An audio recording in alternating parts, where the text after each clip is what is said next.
بص يا صاحبي، لو في إيدك موبايل دلوقتي سيبه لحظة، ولو حواليك أي حاجة بتشغلك اركنها جنبك. القصة دي مش عادية، واللي هتسمعه فيها ممكن يخليك تبص في الساعة اللي في إيدك مرتين. حضر قهوتك وهات فشار أو أي تسالي عندك في البيت، لأن القصة النهاردة طويلة وغريبة ورعبها نفسي أكتر ما هو صريخ. تنبيه: القصة عمل درامي خيالي بحت، وأي تشابه مع الواقع هو مجرد صدفة. في سنة من السنين في قلب اسكندرية، وتحديداً في منطقة محطة الرمل، كان في راجل اسمه حسام.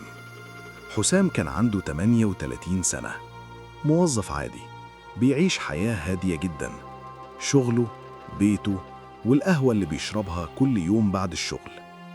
وفي يوم وهو ماشي في شارع جانبي قريب من محطة الرمل، عدى قدام محل قديم لبيع الخردة. محل شكله غريب، كأنه موجود من زمن تاني.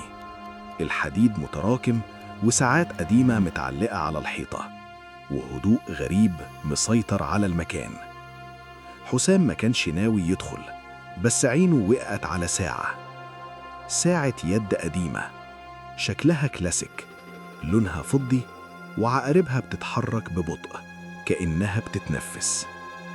الراجل صاحب المحل كان واقف جوه ساكت وبيتابع حسام بعينيه. حسام سأله: بكام الساعة دي؟ الراجل رد بهدوء: مش غالية، بس خد بالك دي ساعة مختلفة. حسام ضحك وقال: يعني إيه مختلفة؟ الراجل قرب منه خطوة وبصله نظرة غريبة وقال جملة واحدة بس: الوقت فيها مش بيمشي زي وقتنا. حسام افتكر إن الراجل بيهزر ودفع الفلوس وأخد الساعة وخرج. في أول يوم لبسها عادي جدا، راح الشغل وقعد على مكتبه، وبالصدفة وقع منه كوب الشاي على الأوراق. اتعصب وقام بسرعة، لكن في اللحظة دي الساعة في إيده عملت صوت خفيف تك، وفجأة كل حاجة رجعت زي ما كانت. الكوب رجع مكانه، والشاي موقعش، والورق سليم. حسام وقف مصدوم، قلبه بدأ يدق بسرعة. بص على الساعة، لقى العقرب رجع دقيقة واحدة بس. في الأول افتكر إنه بيتخيل، لكن لما الموضوع اتكرر بدأ يفهم. الساعة دي بترجع الزمن دقيقة واحدة. وفي الأول الموضوع كان ممتع، لو اتأخر على الشغل يرجع دقيقة، لو نسي حاجة يرجع دقيقة، لو حصل موقف محرج يرجع دقيقة.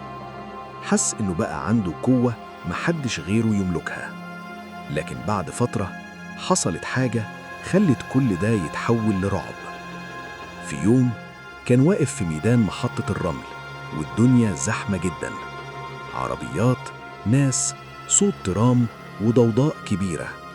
وفجأة الساعة في إيده عملت نفس الصوت، تك. حسام بص حواليه واستنى إن كل حاجة ترجع، لكن اللي حصل كان أسوأ بكتير.